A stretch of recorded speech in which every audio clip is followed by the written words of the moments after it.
ভাইয়া তোমাদের বাড়ি কোথায়? শাহপরি দ্বীপ। এখানে আসছো কি জন্য? ঘুরতে আসি। তোমাদের ভয় লাগে না? না, হেই, আমরা তো ভয় পাইতেছি। না আমাদের থেকে ভয় তোমাদের লাগে ভয় লাগে না? না। তোমার নাম কি? রবুল হাসান, আর তোমার নাম? মাহমুদ মাসুদ, মোহাম্মদ? মাসুদ। তোমার নামটা অনেক কঠিন বুঝছো? আমি বুঝি না। তুমি বুঝো এর নাম? কি কইছে কত? মোহাম্মদ মাসুদ। আচ্ছা এই যে তোমাদের এলাকার আঞ্চলিক ভাষা কিছু বলো তো তোমরা দুইজনে দিয়ে। বলো। তুই যাবি না? কও। যাইবো। কখন? আর একটু পরে। ঠিক আছে।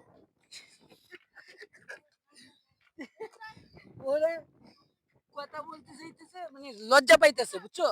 ওরা কথা বলতে চাইতেছে না লজ্জার জন্য। তাই না ভাইয়া? লজ্জা পাইতেছো? লজ্জা কিছু না। এই যে তুমি একটা গান করো না ভাইয়া। গান আসে না। তোমাদের ভাষায় একটা গান বলো। না আসে না। আচ্ছা ঠিক আছে ভিডিওটা